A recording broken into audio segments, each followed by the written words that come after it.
Are we surprised more that Kalen DeBoer's got 8 years or that he's making almost $11 million? Well, one of the top 5 highest paid coaches in college football. It has to be the years, right? 8 is a bit aggressive. Know, but I know they want continuity, but 8 years? Yeah, but aren't college head coaching contracts? I mean, they're always getting extended, but then when somebody wants to whack somebody, they do. But if you whack him after 2, let's say Alabama disappoints I know this the year. buyout is huge, but that doesn't seem to affect donors at certain schools. So you think his first 2 years don't go Alabama-esque? 9-3, 9-3. Which is, for most programs, are they in great. well, now we got the expanded. They're not in the playoff with 9-3. They might be. With 14 teams, Alabama's. Well, yeah, get out of here with that.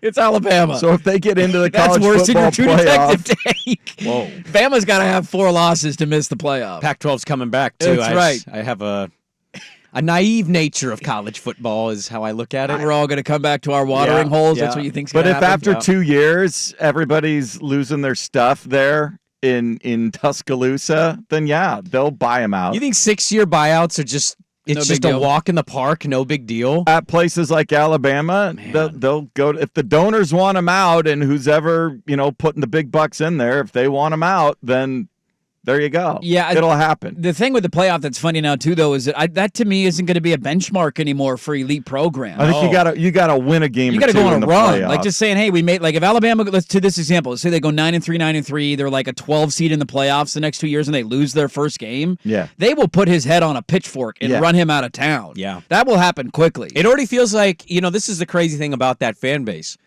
It already feels like they want to. Yeah. Because he lost Caleb Downs and a few other players are like, oh my God! How dare you! We're losing it all! It's a really interesting question that I hadn't thought of. What's more surprising? I would say the amount. Mm-hmm.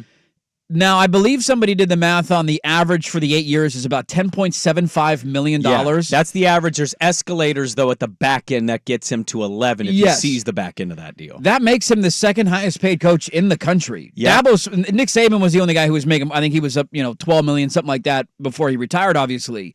Dabo makes just shy of 11 on an average. At? Kirby's below, he's 10.71.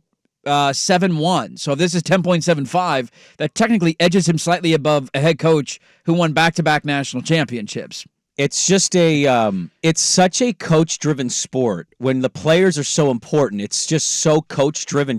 So you watched the Pac-12 title game with Oregon, Colorado. Yeah. Did you notice the commercial? You notice when they do the Pac-12 title games on any channel, they do like one of the universities, they'll do a university promo. Yeah. Did you catch the Colorado one by chance? I did not. I thought it was really interesting. It starts out with student, and then it goes administrator, and then it goes president, then it goes teacher, and every single one of them, it's a prime spot for this. It's a prime thing for that. You run that commercial as long as you can. And guess who they ended on? Yeah. Him at the 50 with his jacket that says prime, and it's Deion Sanders. And I read an article from Front Office Sports last week. He has given them a 20% uptick in diversity of applications and like a 30% increase in student enrollment. Athletics are the front door to your university. It's insane. I get it. But that's why we say, yeah, he won 4 games. He's underpaid. Because when you bring that kind of power to a university. That's a valid argument for sure. And their entire promotional campaign is prime. He's the university. He's basically pseudo-face of the university, even though they have all these great academic, institutions there. But that's the thing about college football. I don't know where to go with that. It's like I don't know much about Colorado's academics. I don't actually, but he's the face of it. You know, this happened at Oregon when I was there. Chip Kelly did the same thing when he was at Oregon for 4 years. The enrollment skyrocketed. Yeah, because you were relevant and you were fun and you was cool uniforms and you're on TV every weekend and everybody was talking about your school and enrollment skyrocketed and it led to all these California kids coming in and now it's a spoiled fan base and the students show up late and they leave early. It's not the same as it used to be, but this happens at universities across the country. It's insane to see the number. The way you pointed out, though, I think is valid in certain examples.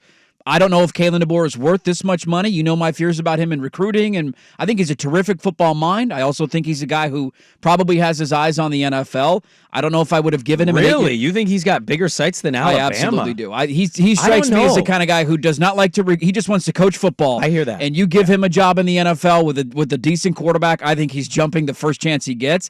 The other thing that was actually pissing me off, despite my hatred of the university, I saw a lot of this yesterday where people say he's making more than double than he made at Washington. So he's making $4.2 million at Washington, and you're leaving out the context that they offered him multiple contracts of 7, 8, 9, and according to some in Seattle, even got up to $10 million a year in a contract offer for him, and he turned them all down. Yeah. All of them down. That's why that article that came out on ESPN where he was like, it was hard.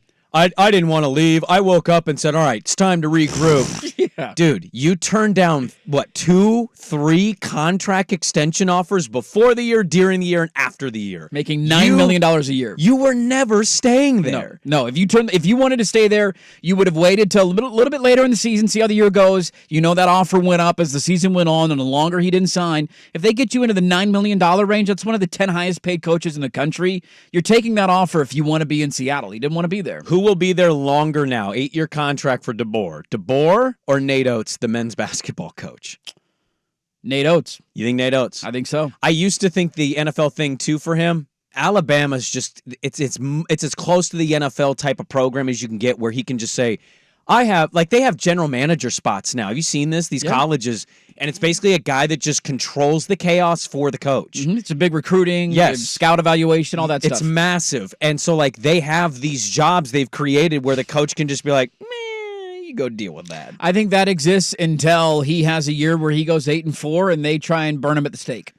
Because that's going to happen there. Mark my words. I have a hard time, as a lot of people feel different ways about him. I just have a hard time seeing him being 8-4. Sure. I understand that. He proved me wrong in back-to-back years. I'm like, And then he got through it every time. What did we say when Lincoln Riley went to USC? Yeah, we did. He was elite. He won at the highest level and outside of a national title. Great, yeah. First year, he's got Caleb Williams. Look at that. We're in the mix for the playoff potentially. Yep. Now, how's everybody feeling about Lincoln Riley? Well, I still like Lincoln Riley, but he's a great coach. Folks are a little concerned or wondering. He's not dominating the sport the way some people thought that he would, and I think that's the buyer beware. It was a perfect storm at Washington. Maybe it happens again at Alabama, but it's a really difficult conference to win in.